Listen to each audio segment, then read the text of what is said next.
Bonjour! Aujourd'hui, nous allons apprendre à identifier les caractéristiques d'un personnage dans une histoire. Te rappelles-tu la description de Phileas Fogg dans Le Tour du monde en 80 jours de Jules Verne? Drôle de personnage, n'est-ce pas?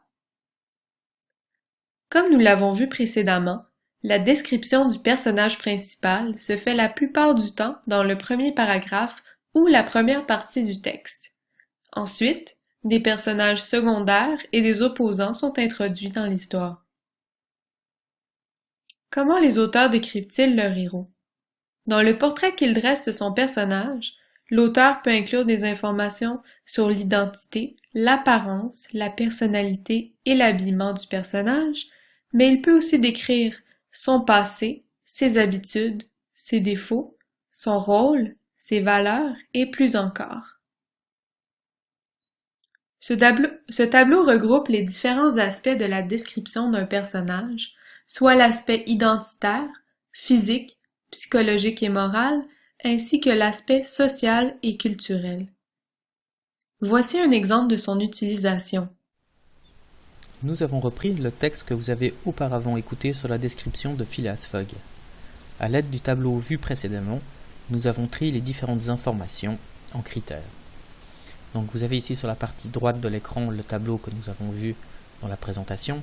Nous avons attribué différentes couleurs. En jaune, nous avons choisi d'identifier les informations qui concernent l'aspect identitaire. En bleu, l'aspect physique. En rouge, l'aspect psychologique et moral. Et en vert, l'aspect social et culturel.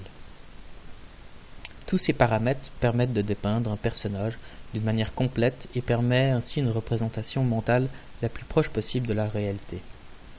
En effet, plus la description est grande et complète, plus le lecteur pourra le mettre en scène dans l'histoire dont il fait partie. On remarque la disposition des éléments dans le texte. Ici, dans le premier paragraphe, on constate que le texte commence avec des aspects identitaires. Au deuxième paragraphe, nous avons un paragraphe concentré sur les aspects physiques et par la suite suivent les aspects psychologiques et moraux ainsi que quelques informations identitaires, culturelles et sociales. La chose à noter, c'est qu'un aspect peut être vu de différentes manières. Nous avons ici l'exemple avec le mot gentleman. Ce mot peut être aussi bien vu sous un aspect moral ou un aspect social. Ça dépendra quel effet veut donner l'auteur à l'aspect qu'il a choisi. Lors d'une prochaine capsule vidéo, nous verrons quelques procédés littéraires qui permettent de renforcer, d'exagérer certaines informations que l'auteur communique au lecteur afin d'alimenter la description d'un personnage. Voilà, il reste encore à parler des éléments implicites. Les éléments implicites sont les éléments que le lecteur va lui-même déduire à l'aide des éléments explicites. Donc les éléments explicites se caractérisent par des mots, les informations que nous avons ici relevées dans le texte, et toutes ces informations nous permettent de déduire, par exemple, et dans cet exemple précis, que Phileas Fogg parle la langue anglaise, qu'il est d'un statut social privilégié, et qu'il semble ne pas être marié, car à aucun moment on ne fait mention de sa femme ou de possibles enfants. Et voilà! Maintenant que tu sais repérer la description d'un personnage dans un texte et ses différents aspects, attends-toi à l'utiliser lors d'une prochaine activité en classe. À toi de jouer.